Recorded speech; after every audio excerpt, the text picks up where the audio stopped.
Hi, everyone. Welcome to Binged. Now, I'm sure you've all heard the expression, as American as apple pie.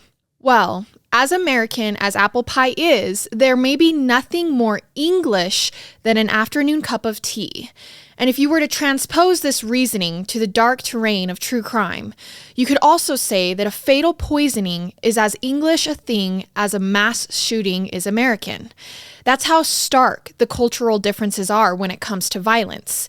In his humorous essay, The Decline of the English Murder, George Orwell complained about the lack of patience and imagination in modern murders compared to the murders of the past.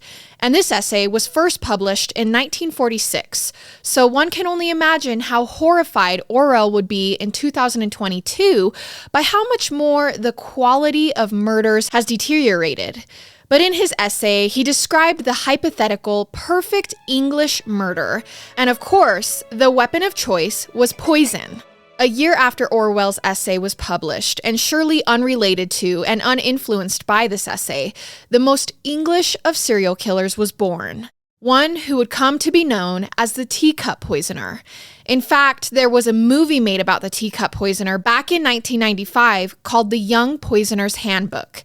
So if your pantry is stocked with tea, now may be a good time to brew some, as we begin our story about the Teacup Poisoner. Founded in the early 1960s, John Hadlin Laboratories, known to local as Hadlins, was a manufacturer of camera equipment based in the village of Bovingdon, some 30 miles north of London. And by 1971, Hadlins occupied a spacious building that employed about 75 people, with the company's storeroom housed in a long, barn-like extension from the main offices. It was on a weekday afternoon in late May of 1971 that 41-year-old storeroom employee Ron Hewitt's workday was interrupted by a sudden bout of diarrhea. Now, this is something that, happens to the best of us, but Ron's cramps persisted throughout the work week. It seemed like he'd come down with some kind of stomach bug, he thought, and it was only once the weekend arrived that his symptoms started to ease. And by Monday, when Ron returned to work, his discomfort was pretty much gone. But then, by late Monday afternoon, his stomach cramps returned, and he once again spent much of the rest of the week doubled over on the toilet. And Ron wasn't alone. On the 1st of June, 59-year-old storeroom supervisor Bob Agla, a World War II vet just a couple of years away from retirement, suddenly became ill with a bout of diarrhea that was unlike anything he'd ever experienced. And these debilitating cramps were accompanied by other random symptoms, like a strange burning sensation in his throat.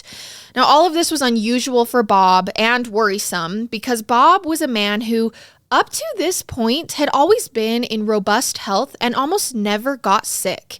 He had braved the battlefields of Dunkirk during the Second World War, and unlike many of his army buddies, he made it out the other end unscathed. He had gone through much of his life seemingly invincible. But now there was a new, invisible enemy battering Bob's insides, and he was growing increasingly powerless against it. His symptoms lingered and intensified throughout the first week of June, during which he also developed headaches so severe that he was popping codeine tablets.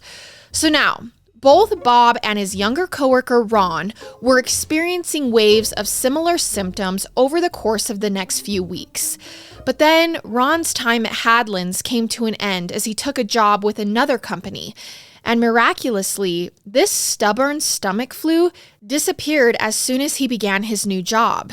So at this point, it's sounding like it could be something similar to what we now call sick building syndrome, where employees at a specific work site become chronically ill as a result of exposure to something in the workplace. Sometimes it's mold, other times it's bacteria or a virus, or even just an excess of allergens. But in the case of Hadlin's, whatever it was that was making Bob and Ron sick, it was something relatively new to the environment because no one had experienced this before. And these were people who had been working in the same building for quite some time.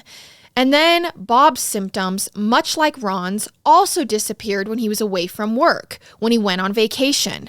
But when he returned to work at Hadlands, these symptoms returned, and with a vengeance. In early July, Bob began experiencing numbness in his fingers and extremities, a pins and needle feeling, and by the end of the workday, he was in so much pain that he was hardly able to move.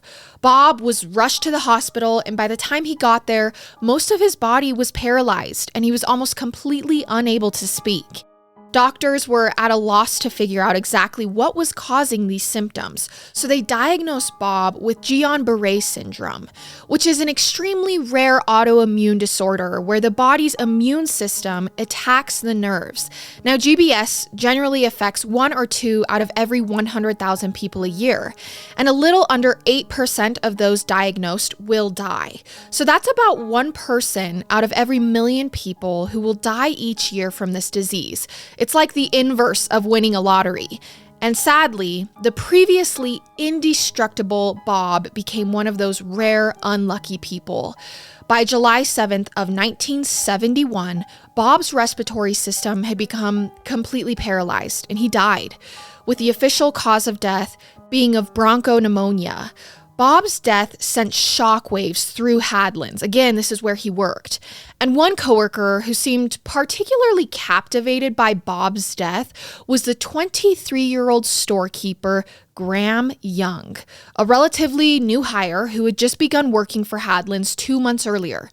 Now, Graham saw a certain tragic irony in Bob's death. "It's very sad that Bob should have come through the terrors of Dunkirk," said Graham, only to fall victim to some strange virus at work. Graham wound up accompanying the Hadlands managing director, Geoffrey Foster, to Bob's cremation. And over the next few months, Graham seemingly couldn't get Bob's death out of his mind. He talked about it with his coworkers nearly every day, evidently quite disturbed by the mystery of it. Which is understandable, right? I mean, a previously healthy coworker suddenly gets sick and their health rapidly deteriorates and they die. I think that would haunt me too, especially if others in the workplace were also getting sick. And that's indeed what was still happening. 39-year-old Jethro Batt, who also worked in the company storeroom, began feeling queasy on Saturday, October 16th of that year. At first, he woke up in the morning feeling like he had a hangover. But as the day wore on, Jethro's legs became weaker and weaker, and he had to spend the remainder of the day sitting down. By the following day, his legs were outright numb. But despite this, and a doctor's visit early Monday morning, he pressed on with work, returning to the Hadlands storeroom each day feeling worse than the last. By Thursday of that week, Jethro was completely unable to even get out of bed. His legs had stopped working altogether, the pain was radiating to his stomach and chest, and his hair was falling out. And perhaps most terrifying of all, he had begun experiencing hallucinations. Jethro Batt was feeling so desperately unwell that his mind was turning to thoughts of ending his own life.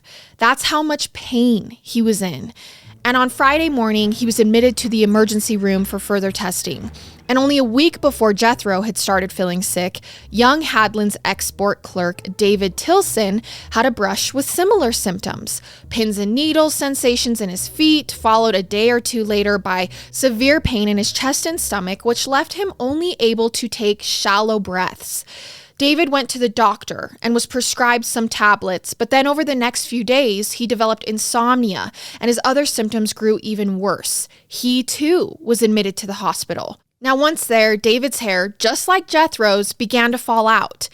And even after he was feeling somewhat better and discharged from the hospital, David's hair just kept shredding. It got so bad that this young man, who had previously had thick, healthy hair, had to begin wearing a wig. And instead of returning to work, David decided to stay home. He took 5 weeks off to return to health. He would be in and out of the hospital during this period with symptoms that would wax and wane. But it was ultimately David's decision to prioritize self-care over work that probably saved his life. But 60-year-old storeroom supervisor Fred Biggs wouldn't be so fortunate.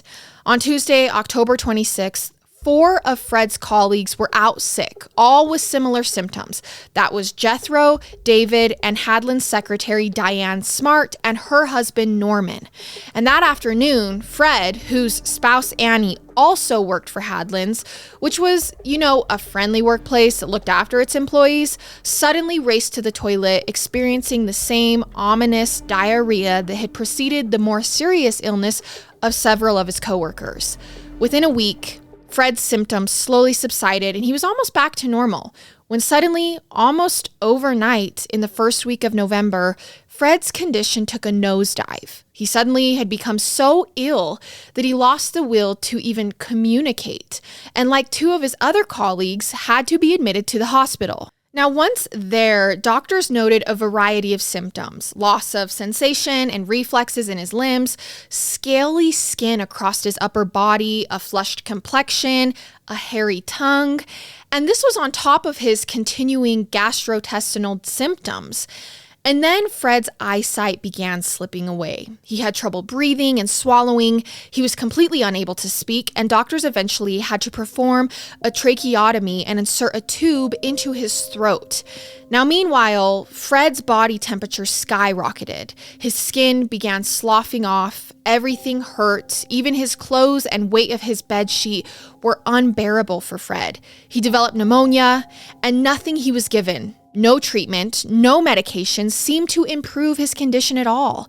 Fred then fell unconscious, was put on a ventilator, and on November 18th, 1971, he went into cardiac arrest and died, surrounded by his family, who had been at his bedside throughout much of his slow, agonizing death. And another person who seemed to prioritize Fred's condition was the young man who worked closely with him as his trainee, Graham Young, the lad who had seemed unable to get over Bob's death, talking about it incessantly for weeks, even months afterward. Now, Graham was checking in on Fred frequently, very eager to know every specific symptom that Fred was experiencing and what kind of tests they were doing. In fact, Graham was in constant communication with poor Fred's wife, asking her almost daily about Fred's symptoms, requesting that she describe them in precise detail. And Graham also regularly followed up on his other colleagues who were battling with this mysterious illness. He seemed to possess an almost encyclopedic knowledge of all things medical, diseases, symptoms, toxicology, and he would more often than not use clinical and medical terminology rather than layman's terms others could easily understand. In fact, when his coworker Diane Smart took a first aid training course, Graham actually lent her a series of medical textbooks that were of no use to her because they were so advanced, she couldn't even understand them. It seemed that Graham Young was better suited to be working in a hospital or a laboratory than doing low-level grunt work in a factory storeroom. Now, Graham was most certainly an odd young man. He was slightly built at 23 years old, with hands barely larger than a teenager's. Graham was polite, seemingly endlessly curious, and armed with a dry sense of humor and otherwise cold, emotionally detached manner. He'd had what one might imagine to be a surgeon's personality. Now, Graham was the youngest employee in the Hadlin's storeroom, where most of his coworkers were middle-aged or approaching it. His duties were varied, and as a newish hire, still learning the ropes, he largely functioned as a gopher, tending to chores as menial as conveying items from the storeroom to the lab, managing the tea trolley, and serving his coworkers tea in their personal mugs. Now, perhaps you can already guess where this is going. And Graham was one of the only members of the storeroom crew who had managed to avoid these debilitating symptoms. And among his numerous off-center workplace behaviors, Graham liked to carry around small bottles of ammonia in his pockets, offering anyone he crossed paths with a sniff.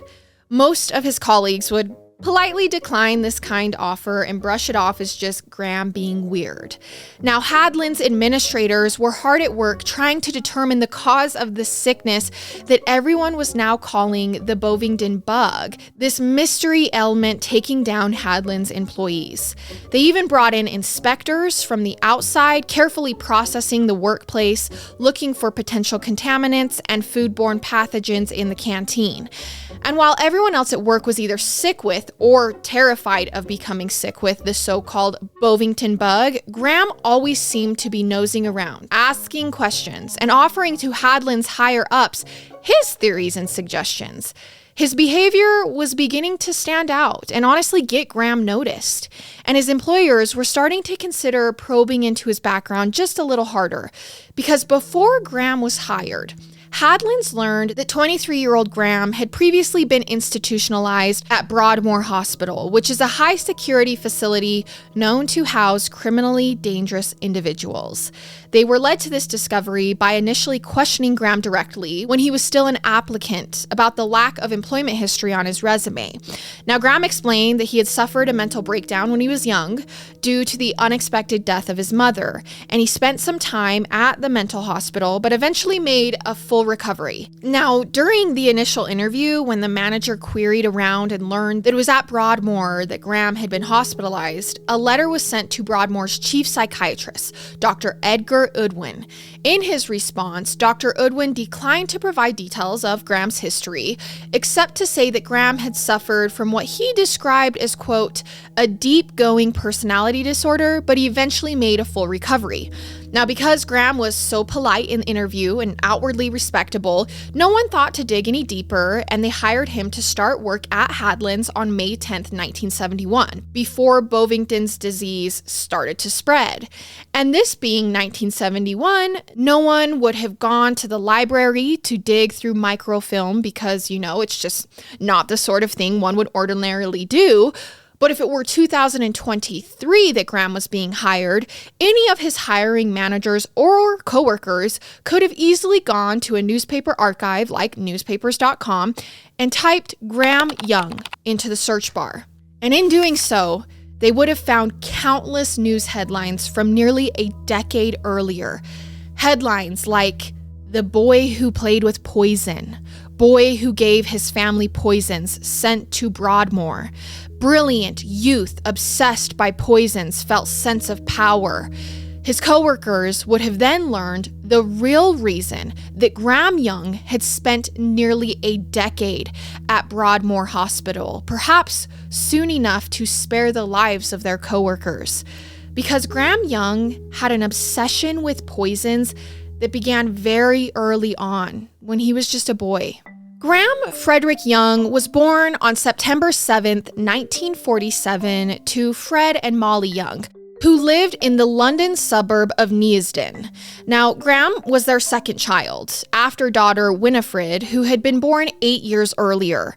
Molly's pregnancy with Graham was a difficult one. She had suffered with respiratory symptoms throughout the term, and these health issues progressed to a level of severity where Molly actually needed to be hospitalized for an extended period. And shortly before Graham was born, Molly, his mother, was diagnosed with tuberculosis. So the birth itself was fraught with complications. Graham was born a blue baby, and when he first emerged into the world, he was silent and still. But he had a heartbeat, and after receiving antibiotics and being well tended to, baby Graham soon recovered and became a healthy baby boy. But tragically, his mother Molly never did recover. Her health continued its rapid decline until she developed an abscess at the base of her spine, and by Christmas 1947, Molly Young was dead at the young age of 33. Now, this left her husband Fred a widower with an 8-year-old daughter, Winifred, and a 3-month-old son, Graham. Now, Molly's death was devastating to Fred, who was now saddled with the overwhelming responsibility of raising 2 children by himself, all while balancing a full-time job. It was more than Fred was able to handle, so he sent 8-year-old Winifred to live with his mother, while baby Graham was given to Fred's sister, Win, and brother-in-law, Jack. Now, his daughter goes with grandma and his son goes with aunt and uncle. And all of these family members lived within close proximity from one another, so it's not as though the children were being sent away. Fred still saw his kids regularly, every weekend, whenever he could. He would take them both to the park, pushing Graham in his stroller, or his pram, as they say in England, around the pond near the house. And usually they would be joined by their cousin Sandra, who was Winifred's age and was the daughter of their Aunt Win and Uncle Jack, whom Graham was now living with at this time. At this point, baby Graham was growing very attached to his Aunt Win and Uncle Jack. I mean, rightfully so. They were his primary parent figures, after all, from such an early age. And once Graham began learning how to speak, he would refer to his aunt as his mummy. So Graham was very attached to what he called his Auntie Panty and his Daddy Jack. Those were his nicknames for them. And Graham was so attached to them to the degree that when Graham was sent to the hospital with an ear infection to undergo an eardrum draining procedure, he couldn't bear to be separated from his aunt and uncle. He was screaming and crying before they even left him at the hospital. Now, this would be an experience that left Graham terrified of having any sort of medical procedure done on him from that point forward, which in hindsight is ironic because as Graham got older, he developed such an obsession with chemistry and medical terminology that his family saw him as like a little doctor, a wannabe general practitioner, if you will. But Graham, even as a toddler, was already showing signs of being a highly unusual child. Like, when his Uncle Jack tucked him into bed, Graham would sneakily swipe pencils from Uncle Jack's pockets, and then the little boy would spend half of the night awake scribbling gibberish on the walls around his crib. In fact, Graham didn't seem to sleep a lot, and he was known to spend much of the night rocking back and forth inside of his crib, generating so much noise that a neighbor eventually complained to his aunt and uncle about the incessant thumping. Now, years later, Graham's sister Winifred, who everyone called Winnie, so we'll call her Winnie from here on, and again, to err on the side of avoiding confusion, I should point out that their aunt was also named Winifred, but everyone called her Win. So Win is Aunt Win, who is raising Graham, and Winnie is Graham's sister, who is being raised by Grandma. So years later, in the 1970s, Winnie, his sister, was reminded of Graham's early childhood rocking back and forth when she was watching news coverage of the war in Vietnam, and a segment showed young Vietnamese children exhibiting the same behavior, the rocking back and forth in their beds and cribs. And so in Winnie's mind, because these children had been separated from their parents, she felt that maybe for Graham, it may have had something to do with him having been deprived of bonding with his mother, who of course died when Graham was still an infant. And to that note, there were other developmental things with Graham that, and this is said mainly in hindsight, could or maybe should have been concerning. One of which was he was experiencing what's been described as unusual visual symptoms, which isn't clarified, but I'm going to guess it may have been hallucinations of some kind or visual distortions. Your guess is as good as mine. He also exhibited, quote, awkward limb movements, and he was found early on to have a low verbal IQ. But later on in his childhood, this obviously wasn't so because even as a teenager, Graham was very articulate. So maybe it just took him a while to catch up, a developmental delay, or frankly, maybe the test just sucked. Who knows? But another thing is, as a child, Graham was found to have irregularities in a certain part of his brain, specifically the right frontal parietal lobe, if you need to know, which according to the Queensland Brain Institute, the areas in the parietal lobe are responsible for integrating sensory information, including touch, temperature, pressure, and pain. So this is really not a place you want irregularities to exist. But perhaps the most alarming thing, even though it wouldn't have been recognized as such at the time, was that Graham was a bedwetter, wetting his bed all the way up to the age of 10. Now, for those of you who are familiar with the McDonald triad, you probably recognize bedwetting here as a pretty serious red flag. And if you don't know what the McDonald triad is, then I'll tell you. So the McDonald triad is a set of 3 patterns of behavior that if 2 or more of them are present in childhood, this can sometimes predict deviant or violent behavior later on in life, especially serial rape and serial murder. And bedwetting is one of these 3 patterns of behavior. And before you get too alarmed, this is prolonged bedwetting that we're talking about. Bedwetting that remains a persistent problem beyond the age of 7. Because look, We all know that bedwetting, to some extent, is normal in childhood. But when a kid is still frequently wetting his bed at age 9 or 10, as Graham was, then that can potentially be something of concern, especially if any of the other behavioral patterns on the McDonald triad are present. The second of those patterns is pyromania, which is an obsession with setting fires. And the third pattern of behavior is cruelty to animals, which, if you ask me, is the reddest of those red flags. And so in early childhood, Graham was wetting his bed, and he had irregularities in an important lobe of his brain. So yeah, needless to say, things weren't starting out so well for Graham Young. And then also when Graham grew a little older, he started sleepwalking. In fact, there was one night where Graham was sleepwalking and began walking on the edge of some furniture, and he almost walked off the edge when his family members intervened and caught him just in time. So there was also that. Even though sleepwalking isn't part of the McDonald triad, it still illustrates here that a lot of strange stuff was going on with Graham in the first decade of his life. Now, Graham's father, Fred, was a machine setter, and he worked for a clock-making firm called Smith's English Clocks. And it was there, at Smith's Clocks, that Fred met a new woman. In 1950, a woman who also worked for Smith's, who began dating Fred, and their relationship progressed very quickly, though also times were different then. And much like Fred's first wife, this new love interest was also named Molly, so Fred certainly loved his Mollys. And before long, Fred and his new Molly were married in a wedding that took place on April Fool's Day, 1950. And once Fred was married again, he was ready to bring the family back together, all under one roof. He now would be able to care full-time for Winnie and Graham. So Fred purchased his sister's house, the house where little Graham had been living all this time, and moved into it with his new wife, while his sister and brother-in-law moved out. But Graham stayed.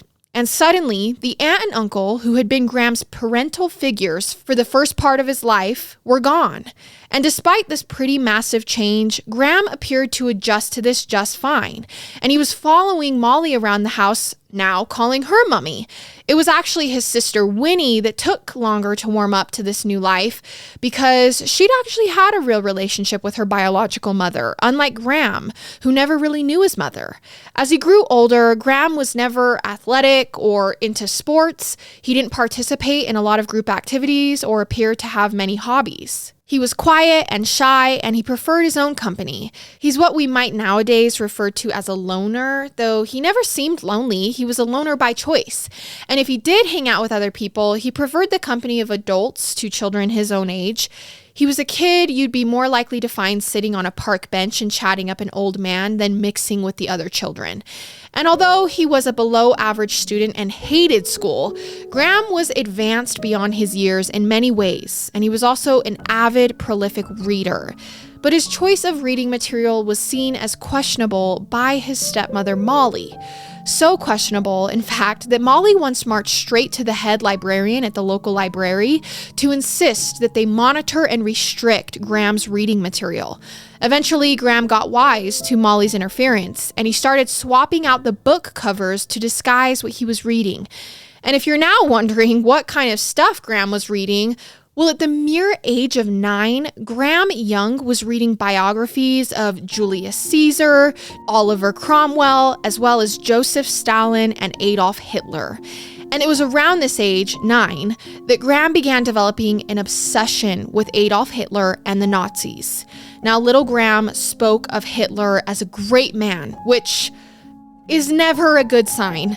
They really need to add this to the McDonald triad, though I guess it would then cease to be a triad, but I digress. Young Graham so admired Hitler and the Nazis that he began sticking a Nazi badge onto his lapel, and he'd wear an armband with a hand-drawn swastika on it, just like the Nazis wore armbands, and he'd go around proudly sporting other makeshift Nazi gear. Now, at school, Graham actually tried to organize an anti-Jewish movement, and this rightfully got him into trouble.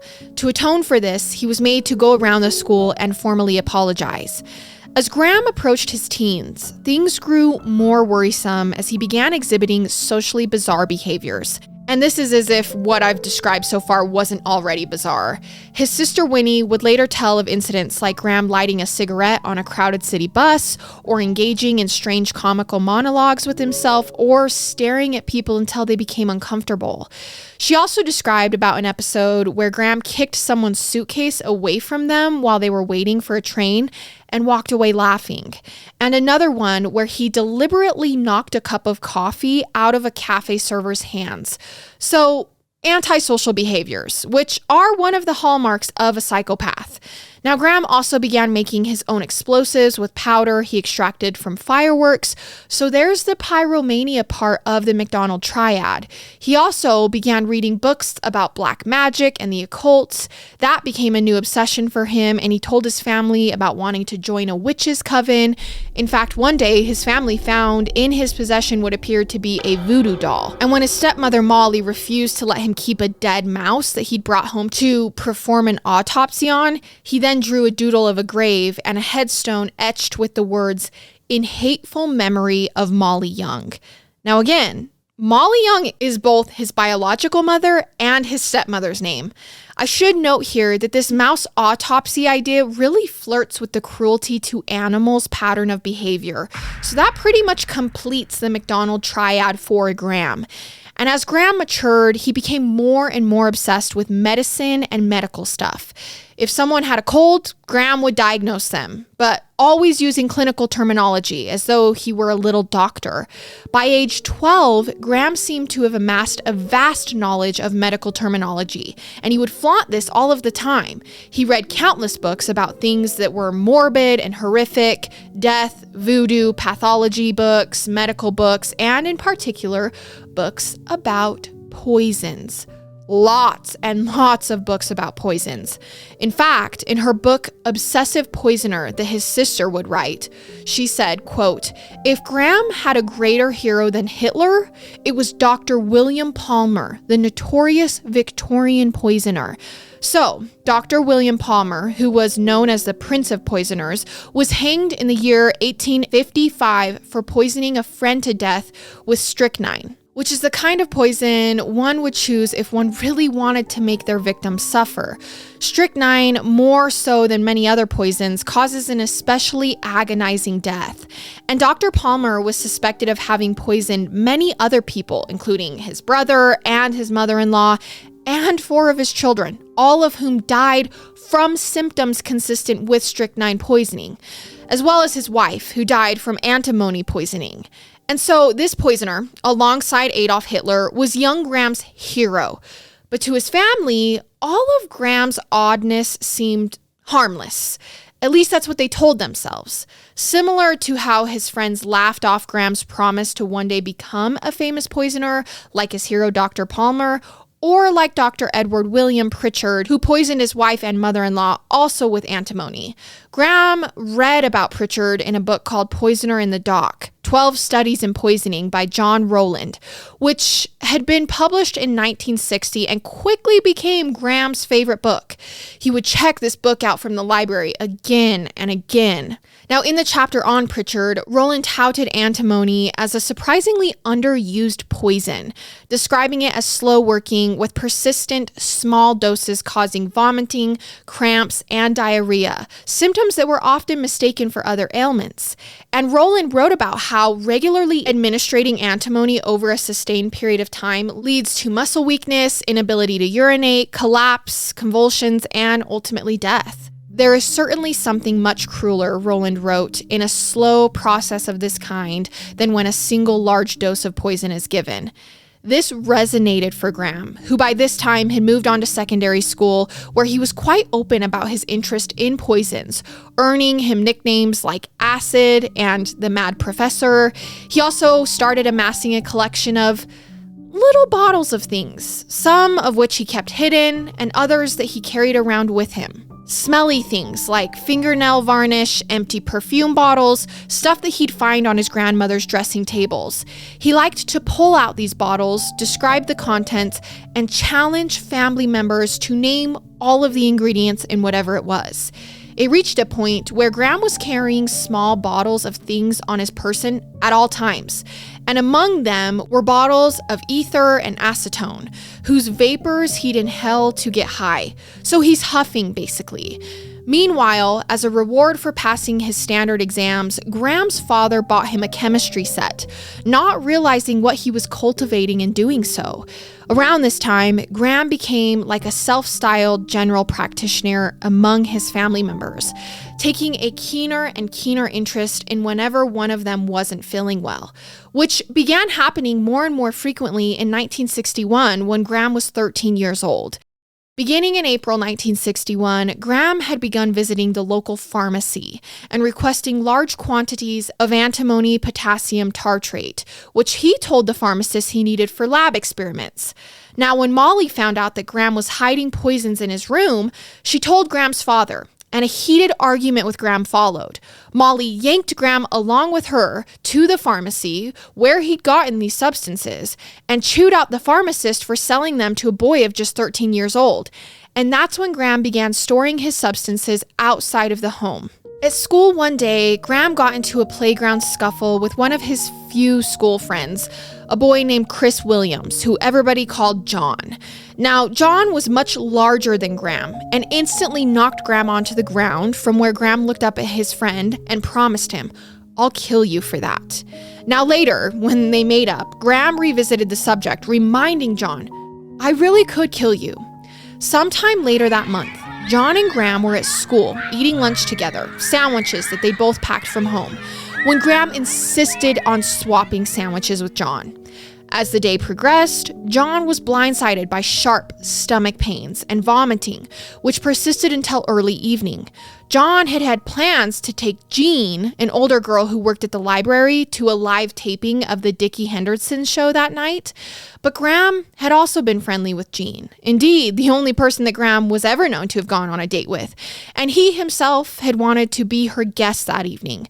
And given John's sudden illness, he ended up being just that.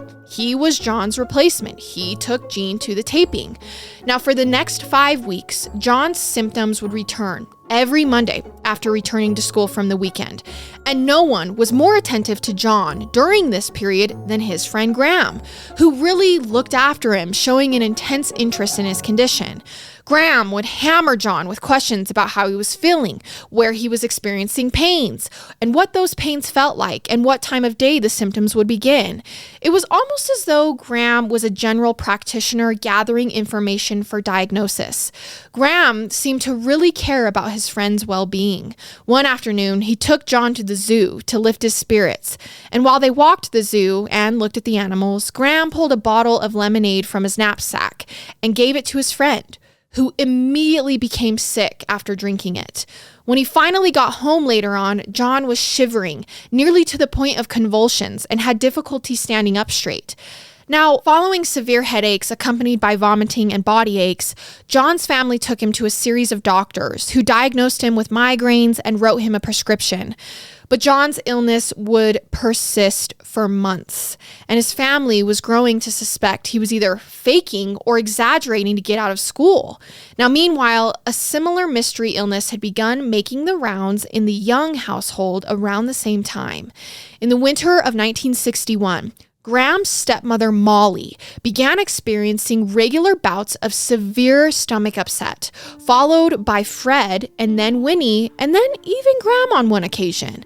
Their Aunt Win was sympathetic to their troubles, and they all chalked it up to some kind of stubborn bug that was going around. But as summer arrived, the symptoms increased in their severity. Winnie became violently ill that summer while she was at a tube station on her way to meet her fiancé at a movie theater. She was waiting for the train when she seized with debilitating stomach pains. And this would occur again and again throughout the year. Fred Young was experiencing it too. His episodes would usually begin after finishing a meal, when he would frequently find himself doubled over in stomach pain, sometimes spending entire afternoons on the toilet. But it was Molly Young who would become the sickest of them all.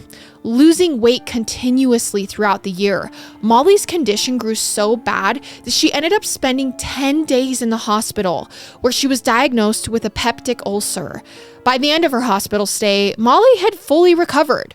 But once she returned home, that recovery would be short-lived.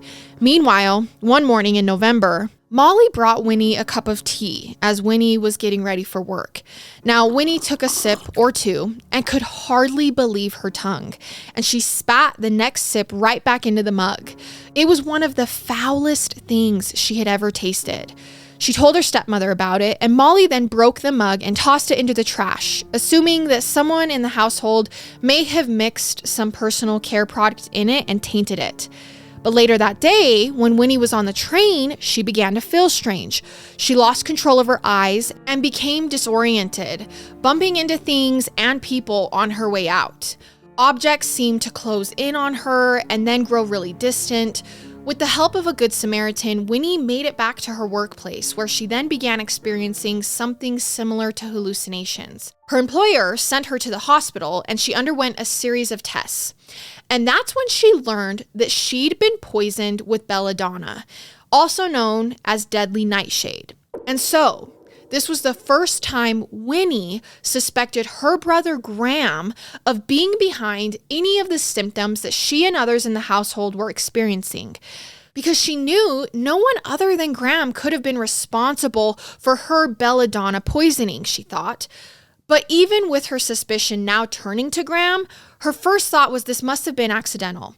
The idea of Graham intentionally poisoning anyone was unthinkable. He's 13 years old. Winnie phoned her father after her hospital visit and told him, "It wouldn't surprise me if it was Graham messing about with his experiments." But Fred, the father, was skeptical because he'd already forbidden Graham from continuing any kind of experiments inside the house. So he just assumed that his son would do as he'd been told. Now, meanwhile, Graham presented his own theory to his aunt and his cousin. He suggested the belladonna may have come from one of Winnie's shampoos, as belladonna was sometimes an ingredient in beauty products. But later on, when they analyzed the shampoo's ingredients, none of the products contained belladonna.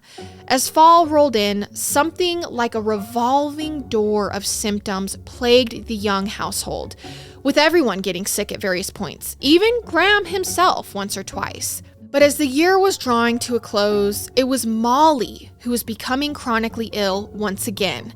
And no one was more attentive to her than her sweet stepson, Graham. He would sit by the couch where she was lying down, offer to adjust her pillows to make her more comfortable, offer to fetch her glasses of water. But despite all the care she was receiving, Molly's health began to significantly deteriorate by spring of 1962. To everyone who knew her, she appeared to be aging rapidly, becoming gaunt. She seemed to be wasting away before our eyes, one family friend reported. And on the morning of April 21st, 1962, Molly woke up feeling a strange new set of symptoms. She complained of stiffness in her neck and pins and needles in her arms, and the doctors discovered that she'd lost reflexes in her legs. She was sent to the hospital, where no one could figure out what was wrong with her. As the sun began to set, Molly was ready to leave the hospital, explaining to the medical staff that she needed to return home to prepare her husband's dinner. The 1960s. But Molly would never leave the hospital. A short time later, on the evening of April 21st, 1962, Molly Young died at the young age of 40. Fred had become a widow once again, but competing with the crushing grief were his own worsening symptoms, as Fred too was getting sicker and sicker by the day. And that's where we'll stick the bookmark for this episode, as we're still only halfway through the story of the Teacup Poisoner and how he gets caught. So continue listening by tuning into part 2 of the story. It's already available right now on Binged.